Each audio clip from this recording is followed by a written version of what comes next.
আজকে তোমাদেরকে আমি বছর মাস দিনের গুণটা শেখাবো। আগের দিন যোগ শিখলাম, বিয়োগ শিখলাম। তো ওতে দেখলাম আমরা বিয়োগটা সোজা। তো দেখি আজকে গুণটা কি হয়। তো গুণের ক্ষেত্রে দেখো কি দিয়েছে, 4 বছর 7 মাস 18 দিন গুণিতক 5। এবার এটাকে আমরা কি করে গুণ করব, দেখো এখানেতে 3 জন আছে বা 3 জনকে এ একা গুণ করছে। তো কেমন করে করব, দেখো এই যে 5 রে এখানটাতে লিখেছি কেন, দেখো এ হচ্ছে ডান দিকে থাকবে সবসময়, আর গুণ চিহ্নটা থাকবে বাম দিকে। তাহলে মাঝেরটাও পেয়ে যাবে, কারণ এ যখন এখান থেকে এখানে যাবে তখন তো মাঝেও পাচ্ছে, তাই সবসময় এটা থাকে। আর এই 5টা মানে যেটা এই নিচেদের থাকবে, এই নিচের সংখ্যাটা দিয়ে গোটাটাকেই আমাদের গুণ করতে হবে, মানে পুরো সংখ্যাটাকে। তো পুরো সংখ্যা বলতে কি কি আছে, 18 আছে, 7 আছে, 4 আছে। তো ধরো এখানে তো বছর মাস দিনটা নেই, তো তোমরা কেমন করে গুণ করবে, এগুলো এক একটা ঘর, এইগুলো এক মানে পরপর গুণ করো না। তো কি হবে, 5 8 90, এখানে বসে গেল দিন। তাহলে 5 7 35, এখানে বসে গেল মাস। এবার 5 4 20, এখানে বসে গেল বছর। এবার দেখো যোগের মতোই চলে এসেছে কেমন এখানেতে। দেখো 90 দিন, আমরা 90 দিন কি কখনো বলে থাকি?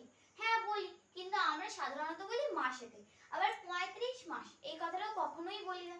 20 বছরটা বলে থাকি, হ্যাঁ বলে থাকি, কিন্তু এই দুটোর তাহলে কি হবে, এরা দুজন কি এমনি এমনি থাকবে না।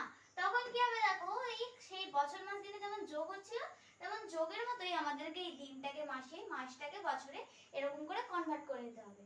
তো কি করছি দেখো, প্রথমে দিন যে আছে 90 দিন, এই 90 কে আমাদেরকে কি করতে হবে, মাসে নিয়ে যেতে হবে। তো এক মাস সমান 30 দিন। তো 30 দিন যদি হয়, আমি 90 কে 30 দিয়ে এখানেতে ভাগ করছি, তাহলে কত দেখছি আমার 3 30 এ 90, মানে মিলে যাচ্ছে। তাহলে আমি এখানেতে 90 লিখলাম, এখানটাতে বিয়োগ করলাম।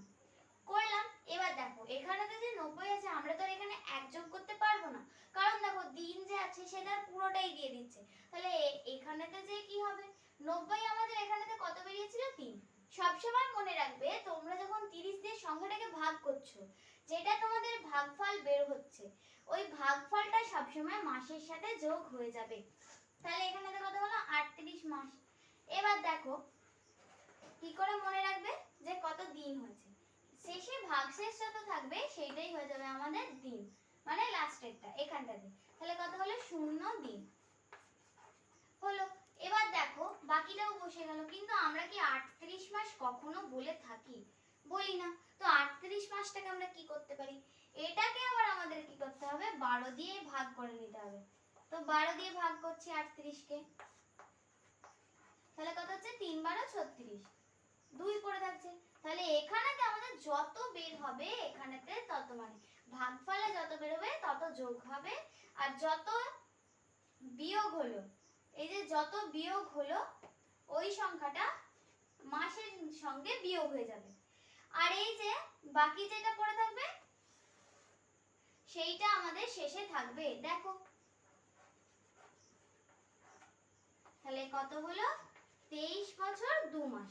এবার বলবে তাহলে দিনটা কোথায় গেল, আরে দিনটা তো শূন্য আছে, শূন্য দিনটা কি এমনি ধরবো, থাক এর থেকে শুধু এইটুকুনি ছোট্ট আমরা উত্তরটাই লিখে নেবো। তাহলে শেষে কত বেরোলো, 23 বছর 2 মাস। তো আজকের ভিডিওটা ভালো লাগলে অবশ্যই একটা লাইক করবে, চ্যানেলটিকে অবশ্যই সাবস্ক্রাইব করে দেবে।